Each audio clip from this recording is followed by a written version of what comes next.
6h30 du matin et je vais déjà à la plage parce que c'est la marée haute. C'est le matin que ça se passe ici.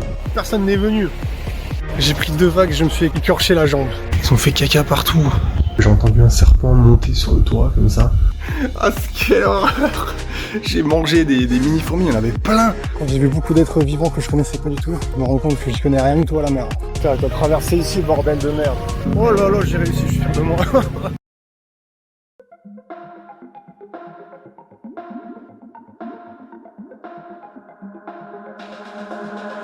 You're my daydream rescue, a world of two, my paradise blue. Je suis en train de dormir. Et regardez qui c'est qui m'a réveillé là. Ils sont en train de foutre un bordel. Putain, ils m'ont fait un bordel. Ils ont fait caca partout. Ils ont déplacé les coussins et tout. Oh là là.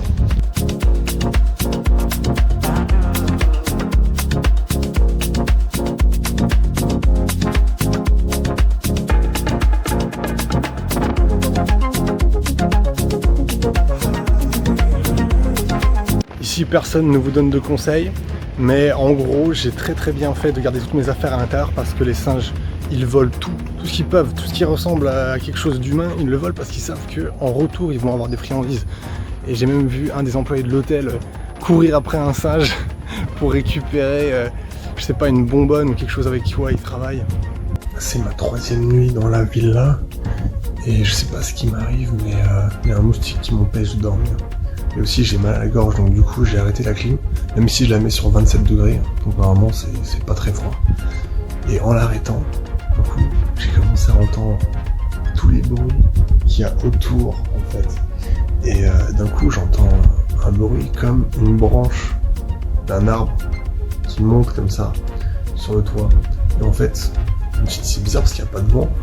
Et je pense, bon, c'est une supposition, mais je pense que j'ai entendu un serpent monter sur le toit comme ça et redescendre de l'autre côté. Donc le fait d'arrêter la clim, il n'y a plus aucun bruit, du coup on commence à entendre tous les bruits des animaux aux alentours.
Ici j'ai mon sac à dos sur le transat. Pourquoi? Parce qu'en fait il y a des singes juste là et ils volent tout sur la plage, les tongs, tout, donc il faut avoir ses affaires avec soi.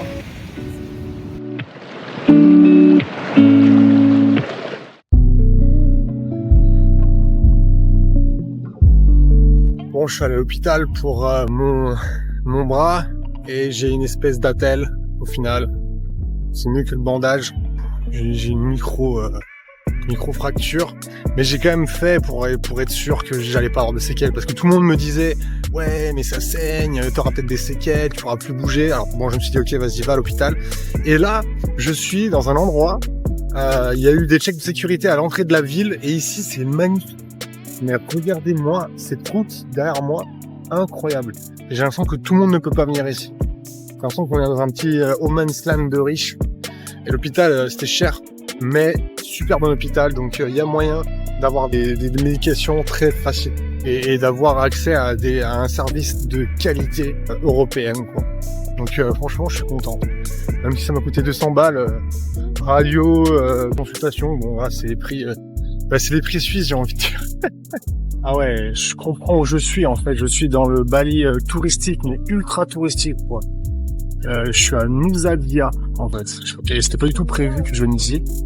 Et donc je vois une autre version de Bali en mode super propre, touristique à mort, les prix qui sont encore plus chers que à Canggu et compagnie. Donc non, franchement, je pense que c'est une des destinations les plus chères d'Asie en fait. Même la Thaïlande, il paraît que c'est moins cher. Donc ouais, l'Indonésie. Après, il y a du tourisme que ici.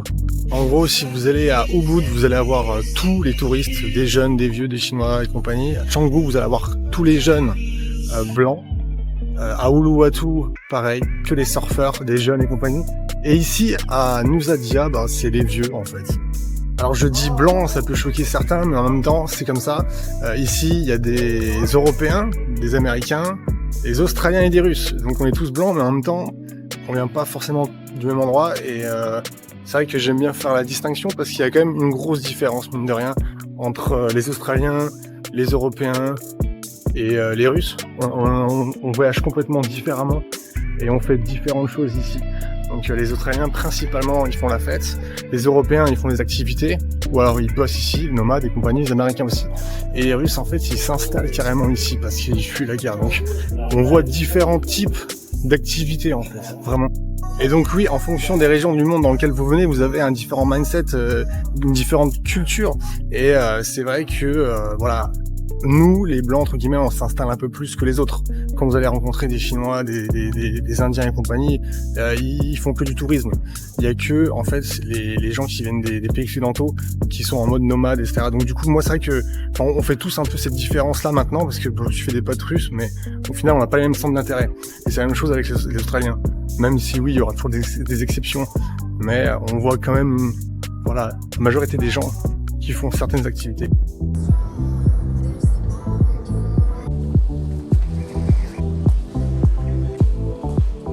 Je viens d'arriver à Uluwatu et c'est impressionnant comme les ambiances complètement différentes d'un endroit à l'autre.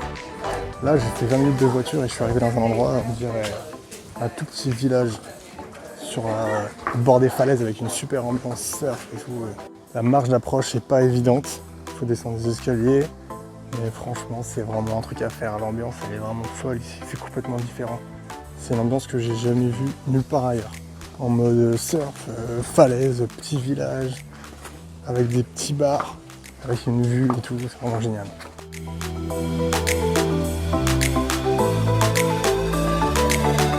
Ici, de toute façon, partout où vous allez, c'est blindé. Cherchez pas. Je suis en début mai, c'est le début de la saison, et c'est déjà tellement blindé.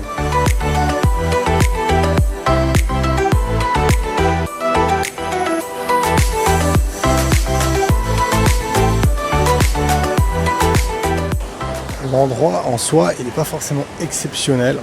C'est pas forcément super beau, le sable est très mou, on s'enfonce, c'est un peu problématique. Mais je pense que ce qui est vraiment cool ici, c'est plus l'ambiance en mode surf, chill. Après, on va boire des coups en haut dans la petite ville, dans le petit village. C'est plus ça que je pense que les gens viennent rechercher ici. Pour aller surfer à marée basse, ils doivent aller marcher là-bas dans cette caillasse, là, ça va pas être évident.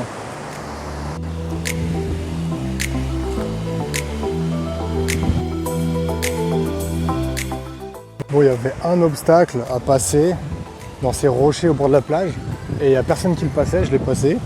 Maintenant je me retrouve tout seul pour le coup à 5 minutes de marche de la plage de Uluwatu. Et là franchement ça commence à envoyer quand même. Bon, par contre ne faites pas la même chose que moi, là je me suis pas du tout renseigné si c'est marée montante ou marée descendante. Je me suis dit au pire si la marée monte, bah je vais à la nage. Je vais rejoindre une rivière, une plage.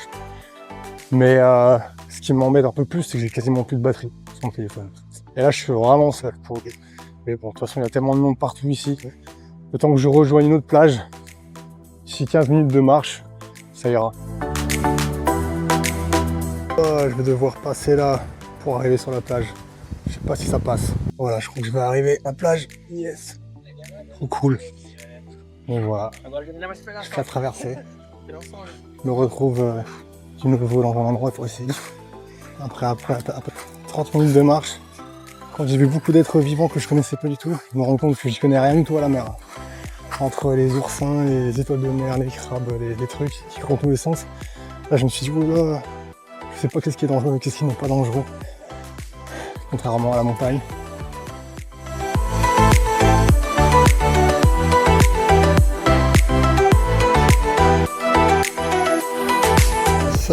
c'est une grotte que des chauves-souris, ça c'est sûr.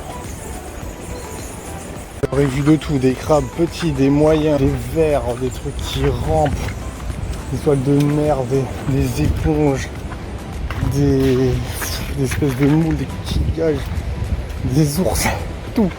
Je viens d'arriver dans mon nouveau bungalow, nouvel hôtel, après m'être débarbouillé et après avoir fait l'immigration.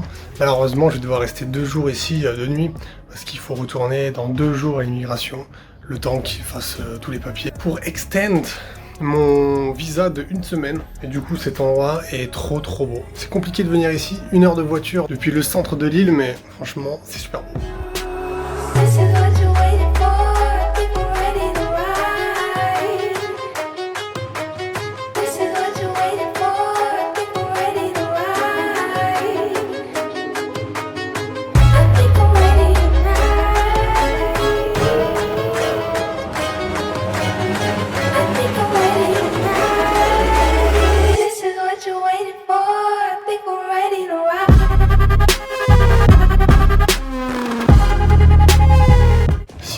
Du matin, le soleil est en train de se lever derrière moi et je vais déjà à la plage parce que c'est la marée haute.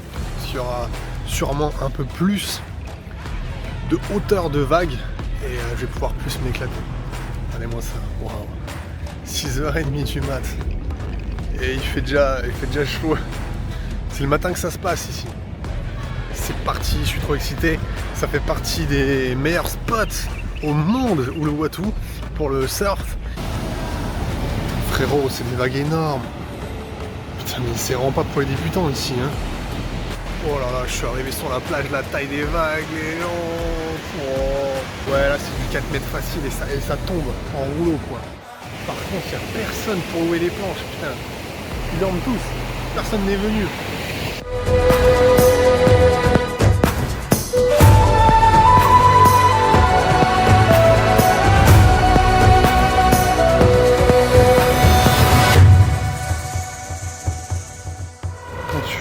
Dans 50 cm d'eau et qu'il y a des rochers, des coraux et des vagues de 3 mètres de haut, ben, ce qui devait arriver arrivera.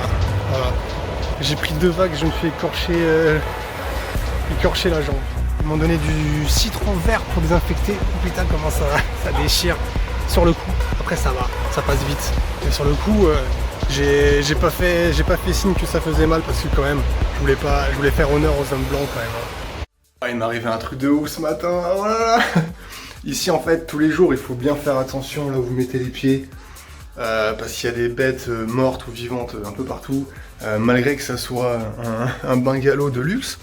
Et donc hier j'avais un paquet de biscuits que j'ai pas terminé, je l'ai mis à côté de mon lit, je me suis dit bon c'est pas par terre, donc ce matin j'arrive, je prends un biscuit, je le mange et puis d'un coup je sens les trucs sur ma main qui me grattent comme un cheveu et dans ma bouche ça pique. Et je vois des espèces de petites fourmis. Ah, quelle horreur! J'ai mangé des mini-fourmis, il y en avait plein. Et j'ai pas vu parce que j'étais à moitié dans le noir, quoi. Donc, ouais, non, ici, il faut absolument rien laisser, que ce soit dehors pour les singes ou à l'intérieur. Ne rien laisser ouvert ou terminer ce que vous avez commencé. Parce que sinon, c'est un truc de ouf. Imaginez, regardez ma chambre. Les fourmis, elles étaient là. Après, elles sont rentrées. Bon, on est en plein milieu de la jungle, c'est comme ça. Dans le bungalow dans lequel je suis, en fait, toutes les nuits, il y a des petites bêtes comme ça que je retrouve mortes sous la housse de mon ordinateur ou alors sous ma housse de lunettes. Non, mais sinon, à part ça, quand vous bookiez des Airbnb à Bali, faites bien attention justement de la qualité. C'est les nuits les plus chères que j'ai fait à Bali, en même temps, c'est là où j'ai le plus de problèmes. Cette nuit, j'ai eu mal à la gorge à cause de la clim, pourtant je la mets même pas fort. Un coup, j'avais de la fièvre, enfin, il m'est arrivé que des trucs ici, c'est impressionnant. Donc ouais, faites vraiment attention où vous bookez. En ville, normalement, ça devrait aller, mais si vous êtes en pleine nature comme moi, ouais, c'est quand même déjà l'aventure en fait, alors que pourtant c'est tout confort. Bah il peut se passer des trucs. En tout cas, moi je suis déçu de cet endroit. Peut-être que je suis fragile, mais vraiment que des déboires. Putain, t'as traversé ici, bordel de merde. Oh là là là là là là.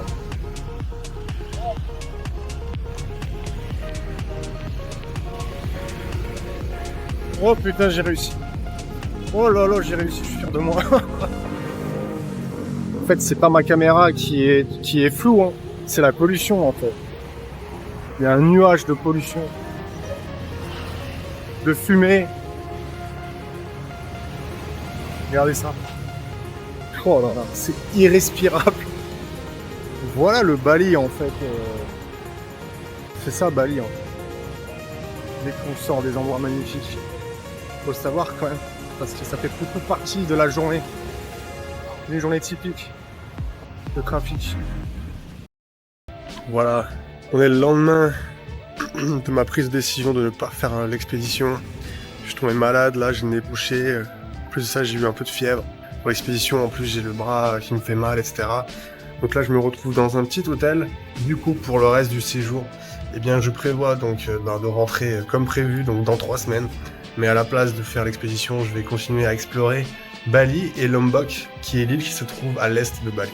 J'ai eu des nouvelles de mes amis qui ont commencé l'expédition, du coup il y a plusieurs jours sans moi, et figurez-vous qu'ils sont tous les deux tombés gravement malades, enfin surtout l'un des deux qui a besoin de s'alimenter via perfusion, sachant qu'ils sont dans un endroit où il y a quasiment pas d'hôpital, et en plus besoin d'un traitement contre la malaria. Je n'imagine pas dans quel état est-ce que ils se trouvent, et ce début d'expédition au final est quasiment annulé, ils ont changé leur plan, etc. Donc je ressens beaucoup de gratitude à ce niveau-là, parce que ça aurait pu m'arriver. Le jour du départ de l'expédition, j'étais malade parce que je suis tombé en moto avec mon bras, et donc du coup je me suis dit non mais je vais vraiment pas du tout pouvoir avoir le traitement de la Manaron, donc la malaria, manger dans un endroit qui est encore plus insalubre que Bali, et en plus faire des ascensions. Donc je me sentais absolument pas du tout capable. Maintenant mon ami va mieux, ça fait 48 heures qu'il est malade, il a pu remanger quelque chose.